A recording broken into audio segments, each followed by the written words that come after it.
Scrapping of road and bridges toll comes into effect as Speaker of Parliament says Road Minister is unauthorized to cancel it. Parliamentary Committee on Works and Housing in Ketu South constituency for first-hand assessment of tidal wave devastation. The pledge our General Assembly of Maritime Organization of West and Central Africa for transport ministers to tackle maritime insecurity, especially in Gulf of Guinea. And in Niger, girls call for ban of early marriages in Third African Girls Summit.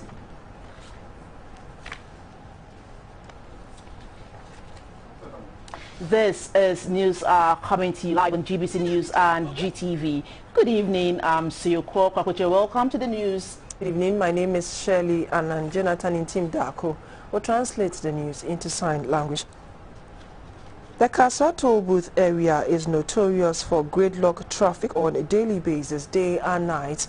The toll booth specifically completely slows down vehicle movement while giving hawkers at this location a reason to make it a permanent spot to sell, even though many complain that it is illegal and dangerous. Our correspondent reports that the morning after the scrapping of road tolls, vehicular movement was easy and some drivers were a bit confused, but welcomed this development, hoping it will be forever. Reactions from commuters were, however, mixed.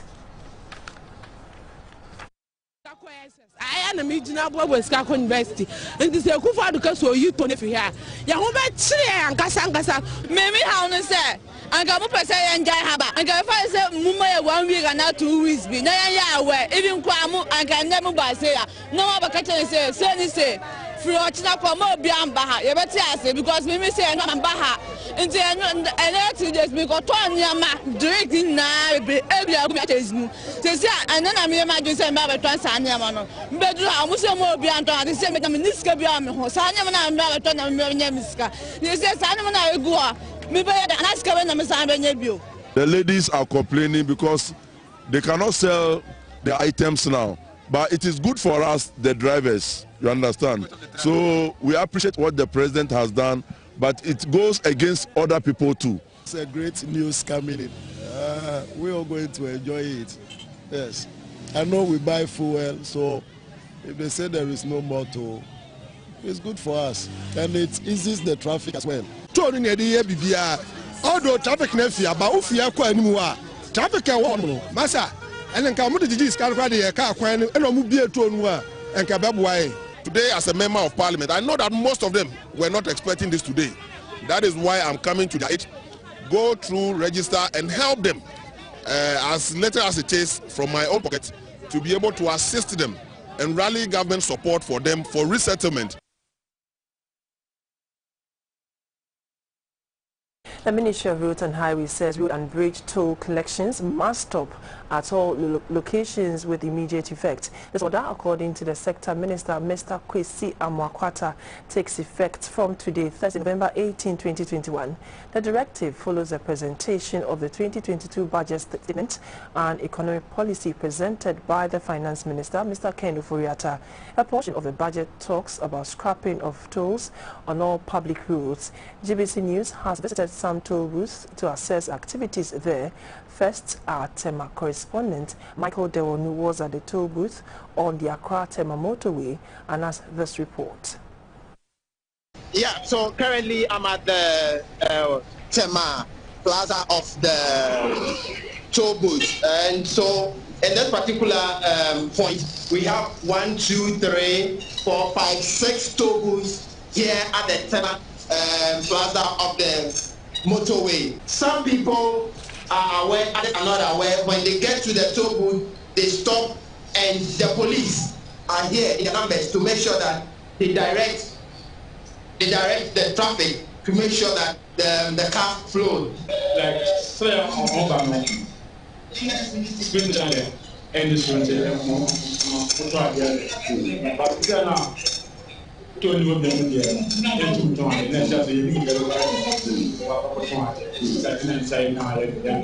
traffic is really flowing. The police are making sure that they are directing traffic to make sure that everything goes smoothly.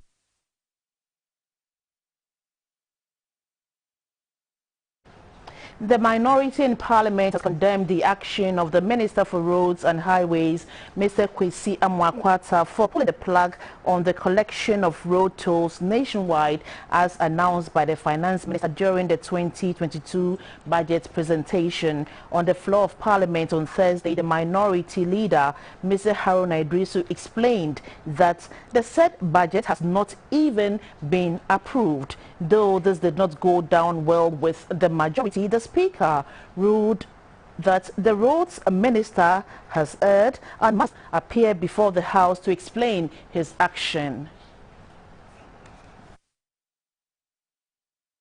The Minister of Roads and Highways hereby directs the cessation of the collection of road and bridge tolls at all locations nationwide. Whilst he has every right to be in a hurry, to listen to the President's directives to be in a hurry, he cannot be in a hurry to usurp the mandate of this House and be in a hurry to revise a legislation that this August House have not so approved. Mr. Speaker, it is my submission strongly that the budget policy itself have not been approved by this House, not its principles, not its objectives, let alone talk about consequential legislation that may require of him. So, Mr. Speaker, in order that we don't create a society of anomie or normlessness, I simply would have said that the Ghanaian public should ignore him because what he is doing is clearly against the letter and spirit of the law. By possibility, he should come and explain why. And to such a time that he gives an explanation as to why this matter is, it will be too early in the day to impute to him that probably he's even in contempt of the law and is showing disrespect. Until they are approved, nobody, and I mean nobody, has the authority to start implementing something that doesn't exist. The minister might have misunderstood or misapplied the law. And so it's for us to draw his attention and tell him that you have no such authority. There is no such law for him to operationalize. There is no such law. The law we have now has imposed the fees that they have been collecting. So it's being implemented. So we just don't, on our own understanding of the situation, proceed to take decisions of past laws. We consult the people who have delegated the authority to us. And so the executive cannot just on their own suspend the implementation of a law without coming back to the House. That is not democracy.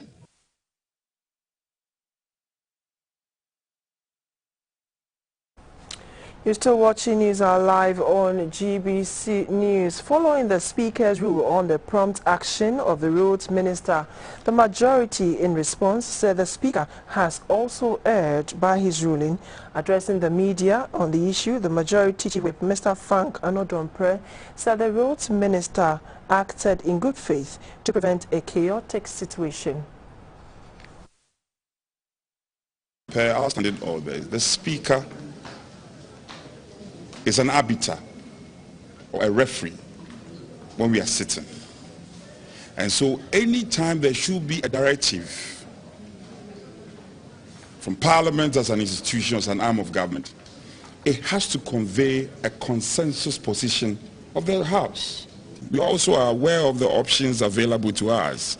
If we want to challenge the Speaker, we come by a motion. We do all that. But we want to put on record that the Speaker erred. Again, we had picked up intelligence after the budget was read, that people were massing up to take action, and we all know what has been happening in this country when the budget is read, and the knee-jerk reaction from sections of the public, identifiable groups and all that. So we think that the minister acted in good faith. And when you heard the first deputy speaker who says that, okay, we are the makers of the law. The executive enforced the law. So probably, I'm just hazarding a guess, probably the Speaker should have probably made a referral. And then whichever committee reasonably in this context, maybe the Roads Committee, would have engaged the minister further, then things would have come up more for us to appreciate. We think that The minister acted in good faith to avert a chaotic situation, and that needs to be respected.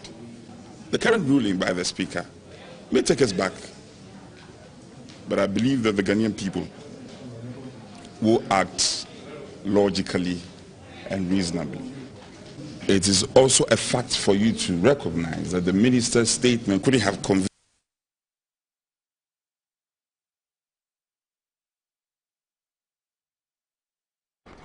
The people of Fuveme in the Nglonga constituency of the Volta region are appealing to the Volta River Authority to dredge the Volta River, especially where it enters the sea in that community. The lives of 3 people, including a baby, were lost in the recent sea action in the area. More than 1,000 residents have been rendered homeless. The Parliamentary Select Committee on Works and Housing is in the Ketu South constituency to assess the state of devastation caused by the tidal waves that swept through the communities recently. The MP for Nglonga, Mr. Richard Sepper, said the dredging of the lower Volta end of the Volta River, which has not taken place in years, contributed to the level of destruction caused by the tidal waves. The chairman of the parliamentary committee, Mr. Isaac Eziama, said they would make appropriate recommendations to Parliament to bring a lasting solution to the tidal waves problem in the area. The education of the children at Fubeme has been gravely affected as they have lost their school building to the disaster. They are appealing to the government to begin the phase 2 of the Blekusu Sea Defense Project to prevent a recurrence of the problem.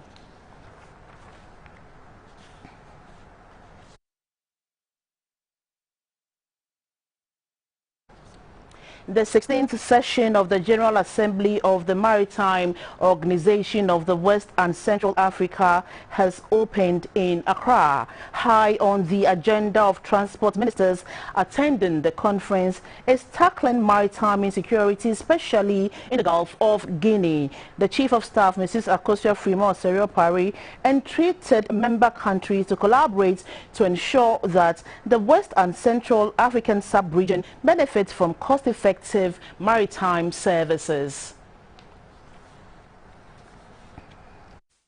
Formerly known as the Ministerial Conference of West and Central African States on Maritime Transport, the Maritime Organization of West and Central Africa, MOCA, was established in 1975 with the objective to serve as the regional and international community for handling all maritime matters in West and Central Africa. The organization consists of 25 countries on the West and Central African shipping range. This includes 20 coastal states, including Ghana, and 5 landlocked countries. In 1998, the member countries generated 247 million tons of cargo, of which 95% were seaborne. This represented 4.8% of the total world cargo. Transport ministers from West and Central Africa attending the Accra conference will deliberate on challenges confronting the maritime industry, which includes insecurity in the Gulf of Guinea, illegal, unreported and unregulated fishing practices, unavailable shipping space and levels of freight rates. The conference will also look at having MOCA's representation of the International Maritime Organization. Ghana's Minister for Transport and Chairman of MOCA, Mr. Kweku Ofori-Siama, called for collaboration among member states to reap the full benefits of maritime resources. Much has been said and written about the blue economy. The quest for development in this sector requires effective collaboration and coordination amongst member states. The Chief of Staff, Mrs. Akosua Frima-Oseriopari, said West and Central Africa occupies a strategic position in the Gulf of Guinea, placing a responsibility on respective countries to guard their territorial waters. The sub-region, by virtue of its geographical location, has all the benefits of the Gulf of Guinea, including its source of oil. The area, which stretches from the coast of Senegal to Angola, although notorious for illicit activities, is still one of the most preferred routes for ships transporting goods through Africa. It is therefore our responsibility to protect this area. The 25 MOCA member countries include Ghana, Nigeria, Burkina Faso, Angola, Equatorial Guinea and Chad. To discuss challenges facing West Africa, such as issues about economic partnership agreements, a two-day workshop for CSOs has been launched in Accra. At the opening of the workshop, issues concerning the increase in the participation of civil society organizations, CSO platforms, in the country and the challenges connected to the economic partnership agreements in West Africa as well as the African Continental Free Trade Area, AFCFTA, were raised. The chairperson of REPALG, Mr. Kwame Abito, said the workshop would provide a platform where participants could share experiences on the monitoring of the economic partnership agreements and how to implement them in Ghana. We are here to make sure all the members present are informed or aware of what is going on in Ghana and Cote d'Ivoire regarding this interim agreement or partnership they have with European Union. At the end of the workshop, we will make sure that we learn more about what is going on in Cote d'Ivoire, because when we were there last year, we realized that they are doing very well. Also, the chairman of the Ghana Association of Private Voluntary Organizations in Development, GAPVOD, Mr. John Day, said the workshop would enlighten Ghanaian CSOs for better monitoring of the interim partnership agreement. It is the citizens, the people of a country that are impacted by the policies. And so any policy must, by necessity, have indicators that the people must be able to monitor from time to time. Essentially, it is to analyze the impact of the lessons and experiences learned since the interim economic partnership agreements were signed with Ghana, with the EU, Ghana and La Côte d'Ivoire. These are the two countries that signed the agreement. REPALG is made up of NGO platforms of 16 ECOWAS countries which have the aim of promoting human rights and alleviating poverty.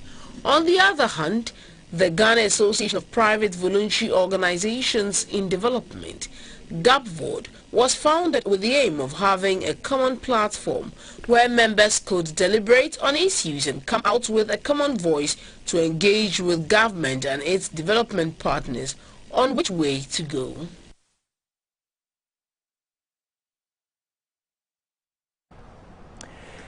If you are stressed and sucked in by life in a city and looking for a break to unwind and charge your batteries, your sure bet is the Boti Falls and surrounding forest near Humunya in the Yilo Krobo district of the Eastern region.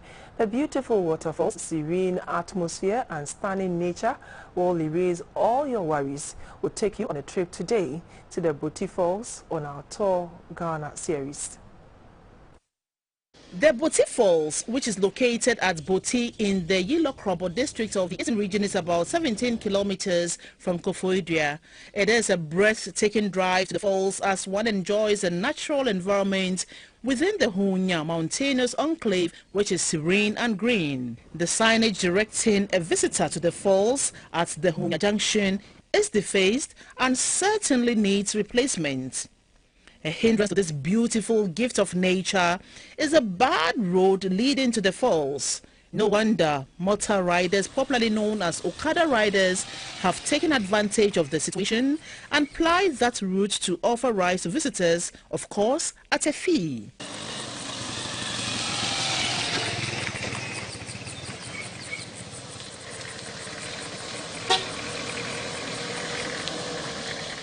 Trudging along the road, one could see clear water flowing down onto portions of the road.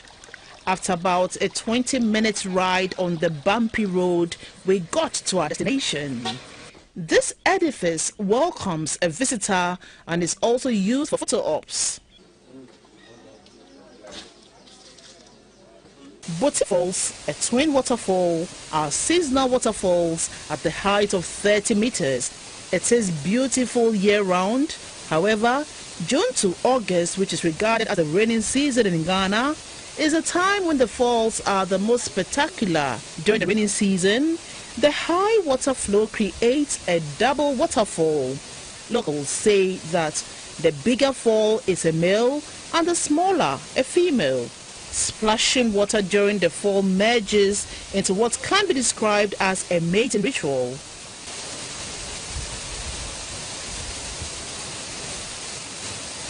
The beauty of the waterfalls, made up of the upper and lower falls within the Huhunya forest, takes its course from a river known locally as Pompon.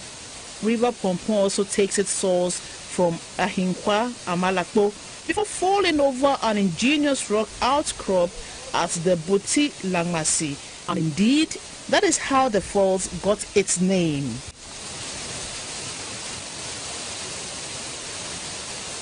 The Huhunya Forest Reserve is a beautiful place to step into the shadows and away from city life to enjoy the serene and lush surroundings. The forest is home to many birds and butterflies. Guided tours around the forest are also available. From history, the fall was hidden in the forest until it was discovered by a white Catholic priest around 1903. Ghana's first president, Kwame Nkrumah, referred to Boti Falls as the most attractive place in this part of Ghana. In 1961, during his visit, he was so amazed by the beauty of the waterfalls that he even had requested a holiday home to be built nearby, and we can see why. There are more attractions to see nearby. About a 30-minute walk from the falls also unearths more of nature's creations worth seeing. One of them is the Umbrella Rock. The Umbrella Rock is made up of two boulders forming what looks like an enormous umbrella. Even though the pivot on which the top rock lies might seem small, it is very strong. The overhang can shelter about 12 to 15 people at a go. The Boti Falls is a tourist destination which attracts many visitors, especially on public holidays. Title sponsor of the Africa Cup of Nations, Total Energies, has brought the trophy to Ghana for a tour ahead of the Continental Showpiece, which takes place in 2022. The trophy arrived in Ghana in the late hours of Tuesday, November 16. The trophy was, however, not revealed to the dignitaries and pressmen present by the official mascot for the Continental Showpiece, Mola. The trophy tour in Ghana is part of moves by CAF to whip up interest among participating countries before the tournament commences on January 9. The 2021 Total Energies AFCON is a tournament between the 24 best African teams divided into 6 pools of 4 teams with 25 matches to be played in Cameroon. The marketing head of Toyota Ghana, Laurent Goy, said he hopes Ghana will be able to lift the trophy for the first time in 4 decades. The trophy is in Ghana. In fact, Total Energies is taking the emblematic Total Energy AFCON Cameroon 2021 trophy on an exceptional tour or journey through 18 of the African countries that have qualified for the competition. It is also an expression of conviviality, of enthusiasm, and of the energy that football brings. Everyone can play football. Thanks to it, we address the largest number of people, which is in line with our strategy to be the champions of proximity in Africa. The Deputy Youth and Sports Minister, Mr. Evans Opoku-Bubi, who welcomed the trophy, said he believes the time is now for Ghana to win it again. Our national team goes to Cameroon and perform well, so that for the past 40 years, the cup which Ghana has not won will be back to Ghana. The brand's ambassador for Total Ghana, Mr. Stephen Appiah, revealed that lifting the trophy is a legacy any of the qualified countries will be eager to have, but he hoped Didier Ayew will be the one to get his hands on the trophy come February 6, 2022. I know for sure, in February, the cup will be back to Ghana, and it will be a different celebration. The trophy tour will begin at Usutu Toll and then to the 37 military branch before it moves to Kokompe Dakuman Tutul Station. The last stop will be at the Tutul House in Accra, where Stephen Appiah will hold an engagement with the public and take pictures. The tournament will be held from the 9th of January to the 6th of February 2022 in Cameroon. From next year, all regional radio stations of the Ghana Broadcasting Corporation will be retooled as part of the corporation's transformational agenda, dubbed Moving from Bureaucracy to Business. The Director General of GBC, Professor Amin Al-Hassan, announced this at Ideba to climax the Silver Jubilee celebration of GBC's Volta Star Radio at Ho, the Volta Regional Capital. The Ghana Broadcasting Corporation's Volta Star Radio at Ho in the Volta region was inaugurated on 16th November 1996 by the then head of state, Flight Lieutenant Jerry John Rawlings. The station has been serving the information, education and entertainment needs of the people of the region and beyond. Volta Star remains the most reliable source of information and entertainment in its catchment areas. With its transmitters located at Ho, Akachi and Amedjope, the highest human habitat in the country, Volta Star Radio also has the widest broadcast coverage in the Volta region and reaches parts of other regions including Oti, Greater Accra, Eastern, Bono and Northern regions. It also has some listenership in the Republic of Togo, Benin and fringes of Nigeria.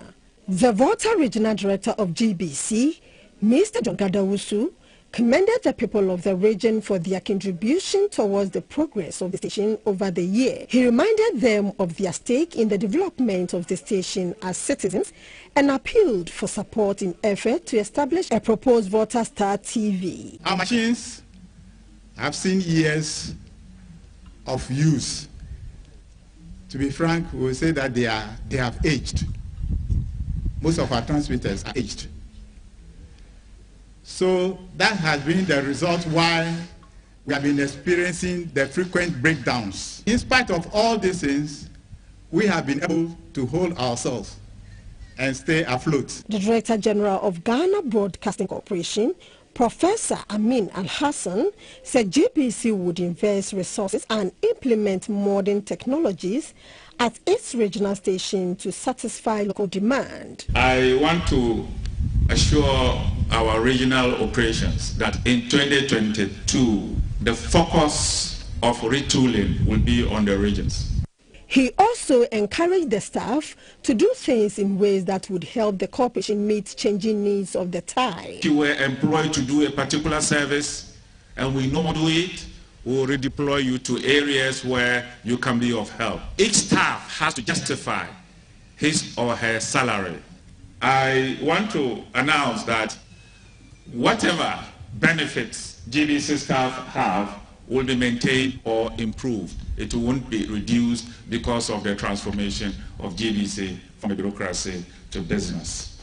Management is working very hard to find ways of resolving outstanding issues that our retirees are facing with the Ghana Broadcasting Corporation. The Deputy Minister for Information, Madam Fatimatu Abubakar, urged corporate bodies to complement government support for state-owned media organizations like GBC to enhance public service broadcasting in the country. It is worth noting that the Volta Star Radio is perhaps the most penetrative radio station when it comes to public broadcasting in the Volta region. I commend the GBC particularly for its tenacity to continue to reach remote communities and vulnerable people who would have been cut off the national discourse but for the power of radio. It was all fun and merrymaking as the staff of the corporation were joined by station's loyal listeners, chiefs of Azokli, with our GBC employees and others to add flavor to the celebration.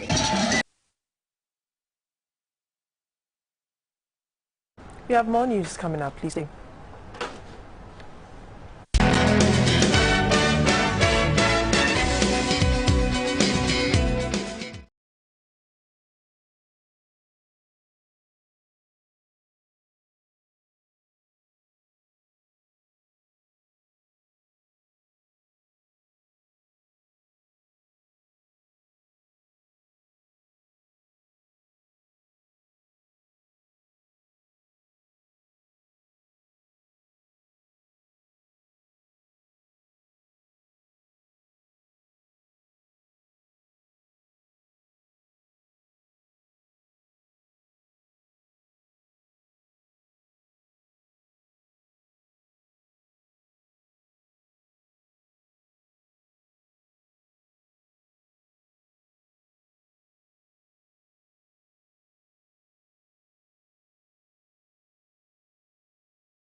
Hello, good evening, and good to have you join us for the business segment of News Hour, proudly brought to you by MTN and Whirlpool, and I am Dorothy Ajuman. The Vice President, Dr. Mahamudu Bawumia, is challenging commercial banks in the country to be driven and develop digital assets and products for different categories of customers ahead of the Bank of Ghana's introduction of the ECD. At the banking conference in Accra, Dr. Bawumia said the advanced digital drive demands that banks adopt a more fintech approach to spur on innovation while redefining the banking sector to support economic growth. The government is on track with its agenda to digitize all sectors of the Ghanaian economy. Programs have been designed to develop a more digitally accessible public sector to encourage transparency and efficiency to drive economic growth. Being an essential element of the economy, the banking sector believes its role is vital in determining the speed and quality of changes that occur. Besides compelling financial services institutions to adopt technology to help deliver quality service at a minimal cost, a digital economy implies a transformation in banking employment and services and new challenges for regulators and supervisors if financial stability is to be preserved.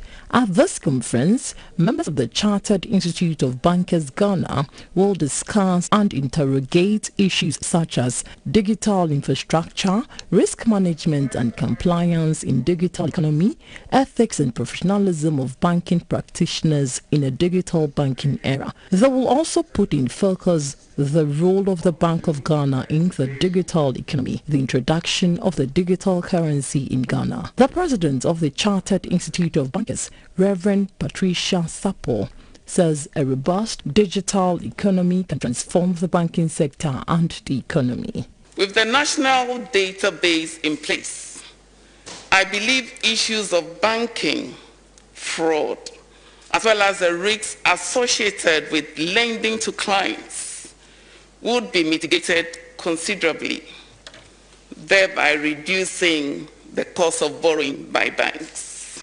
The Chief Executive of the Ghana Association of Bankers, Mr. Joniwa, said the banking sector should take up a leadership role in digitizing the economy. Whether we like it or not, the business we are in as bankers plays a critical role in the overall economic growth and development of our country. It is our responsibility to view the changing dynamic not as an avenue for competition, but rather a convenient way to collaborate and partner more to address the operational and knowledge gaps that exist in the market today.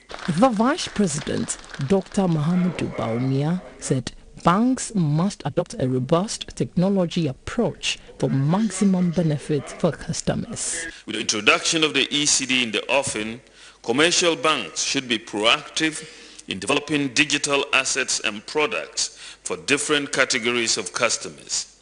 Banks should also leverage on the digitization agenda of the government to improve credit to the private sector. The 27th Banking Conference is christened the Digital Economy of Ghana, the strategic role of the banking industry. The Development Bank of Ghana, proposed by government, has been licensed and will soon be operational. This was made known by the Finance Minister, Mr. Ken Ofori-Atta, in the 2022 fiscal year budget presented to Parliament last Wednesday. Mr. Speaker, I have great news.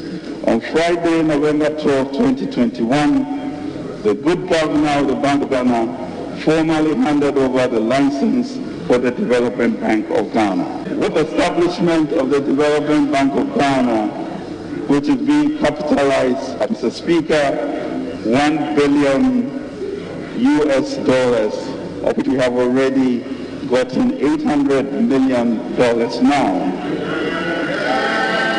With the establishment of the Development Bank of Ghana, government will provide a powerful response to a long-standing desire of our businesses to easier access to medium and long-term loans at affordable interest rates. Not only will the Development Bank of Ghana, as a wholesale bank, provide loans to financial institutions, it will also provide partial credit guarantees to complement the efforts of GSL in agriculture and agribusiness. And that's it for the business segment, proudly brought to you by MTN and Whirlpool. We have more news coming up. Please stay.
Good evening and welcome to the energy segment. I'm Dominic Noji. Energy experts are again calling attention to the need to use quality electrical cables in wiring. They say substandard electrical cables and poor wiring contribute to most fires in the country. Director of Sales and Marketing at Nezans Cable Metal, Mr. Michael Bani, believes encouraging wiring with certified cables, especially the locally manufactured ones, will help protect lives and property against fires. Cables are the conduit in getting electricity to landed property. Using inferior electrical cables leads to fire outbreaks. Fortunately, there are some companies in Ghana manufacturing quality cables that are certified by the Ghana Standards Authority and some international agencies. Director of Sales and Marketing at Nezans Cable Metal, Mr. Michael Bani, explains to GBC News the dangers associated with using substandard electrical cables. People pay little attention when it comes to procurement of cable to do their house wiring. But the issue of cable is very critical. In cable construction, we have the core and then the installation as well. And when you don't have a very proper insulated cable, these installations are meant to protect us from electrocution and all those things.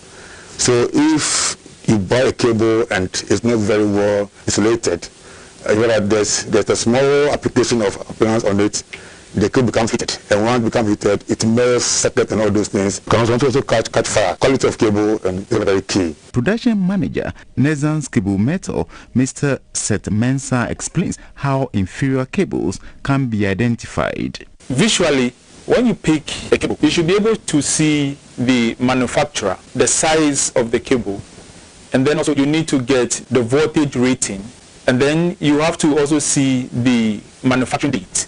This helps you to identify who manufactured the cable, and you could trace the cable, back to the manufacturer. For fake cables, you don't see these things on the cable. They say it is critical for all types of electrical wiring to be done using the right quality cables to save cost and protect properties against fires.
Welcome to the health segment of the news, brought to you by Lufat from Tobinco.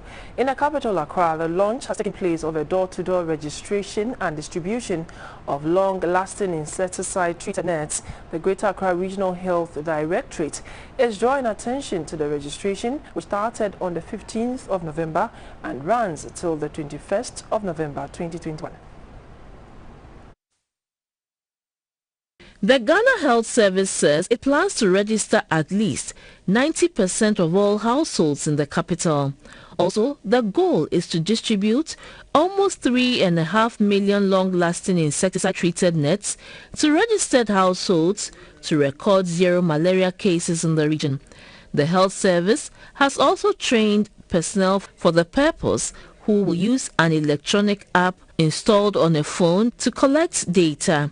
The regional director of the Ghana Health Service, Dr. Charity Sapon, and treated all to use the insecticide-treated nets to achieve the desired results. She said all 16 regions will be captured in the distribution of the nets. Not just a matter of distribution, but it also comes with motivating and encouraging everybody that receives it to utilize it so that we achieve our aim and objective.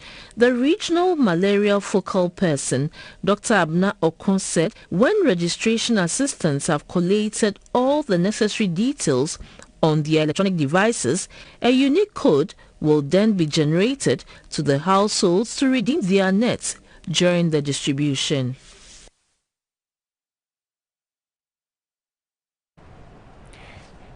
Still in health, the director in charge of traditional and alternative medicine at the Ministry of Health, Dr. Anastasia Urenchi, said she's worried about the presence of charlatans in the traditional medicine sector. Dr. Urenchi says the council will soon enforce a law to arrest all persons who fall foul of the rules and regulations governing traditional medicine practice in the country. And that's it for health, brought to you by Lufat from Tobinco. International news is next.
A brand new Nissan Sunny car valued at $20,000 and a further $20,000 for his professional and career development.